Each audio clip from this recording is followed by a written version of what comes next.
قرآن کریم کی عظمت پر ایک بات کرتے ہوئے کہوں گا، یہ پاک کتاب وہ کتاب ہے جس کو اللہ نے آسمان سے نازل فرمایا ہے، اور یہ بات آپ اور ہم بخوبی جانتے، مانتے، سنتے، سمجھتے آئے ہیں کہ کلام اللہ اللہ کی طرف سے حضور پاک کے دل اقدس پہ آیا، اور حضور کے دل اقدس سے صحابہ کرام نے اس کو لکھا اور لکھ کر امت تک پہنچایا۔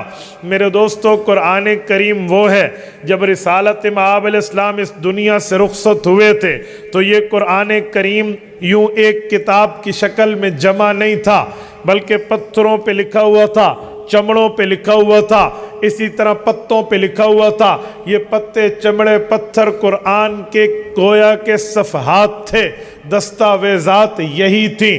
حضور پاک دنیا سے رخصت ہوئے، عقیدہ ختم نبوت کے دفاع کے لیے حضرت ابوبکر صدیق نے جنگ یمامہ کی لڑائی لڑی، اور وہاں پر 1200 صحابہ ختم نبوت کا تحفظ کرتے ہوئے شہید ہوئے۔ مقابلے میں مسلمہ کذاب فی النار ہوا۔ اس کے بعد ہوا کیا؟ معاملہ یہ ہوا کہ وہاں پر 700 قرآن کے قاری شہید ہو گئے۔ اب یہ داعیہ پیدا ہوا، یہ سوال پیدا ہوا، یہ تقاضا پیدا ہوا، یہ سبب اٹھا کہ اگر یوں حفاظ، اگر یوں قراء، اگر یوں حاملین کتاب دنیا سے جاتے رہے، اگلی نسلوں تک قرآن کیسے جائے گا؟ اگلی نسلوں تک قرآن کریم کیسے پہنچے گا؟ اب کیا ترتیب بنائی جائے؟ حضرت ابوبکر صدیق رضی اللہ عنہ کے دور اقدس میں پیغمبر کے صحابہ، پیغمبر کی اہل بیت کا اس بات پہ اتفاق ہو جاتا ہے کہ ہم پتھروں پہ لکھا ہوا قرآن مجید جمع کرتے ہیں، چمڑوں پہ لکھا ہوا جمع کرتے ہیں، پتوں پہ لکھا ہوا جمع کرتے ہیں۔ آج جمع ہو گیا، پھر کیا کریں گے؟ انہیں دو گتوں کے درمیان ایک دستاویز کی شکل دیں گے، ایک کتاب کی شکل دیں گے۔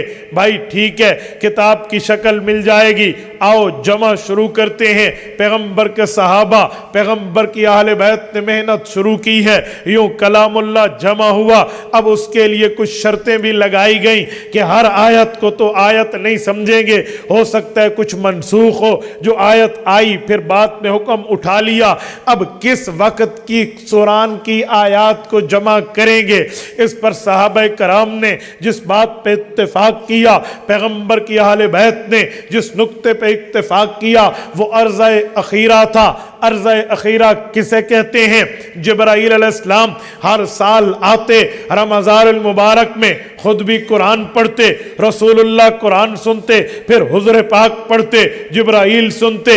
اسے ریوائزنگ کہتے ہیں، اسے دور کہتے ہیں، اسے تکرار کہتے ہیں، اسے ایک دوسرے کے سامنے پڑھنا کہتے ہیں۔ یوں چلتا رہتا تھا ہر سال، لیکن عرضہ اخیرہ جو حضور پاک کی دنیاوی حیات، ظاہری حیات کا آخری رمضان المبارک تھا، اس میں جبرائیل آئے ہیں، منسوخ آیتیں ختم، وہی جو قرآن تھی وہی پڑھی، حضور نے سنی، صحابہ نے اسے معیار بنا کر 2 گتوں میں پورا قرآن لکھ دیا،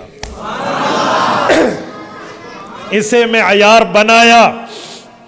عرضہ اخیرہ جو پیغمبر کریم نے آخر وقت میں تلاوت کر کے امت کو سنایا، اس قرآن کریم کی بنیاد پر آج مکمل قرآن آپ کے اور میرے پاس 2 گتوں کے درمیان موجود ہے۔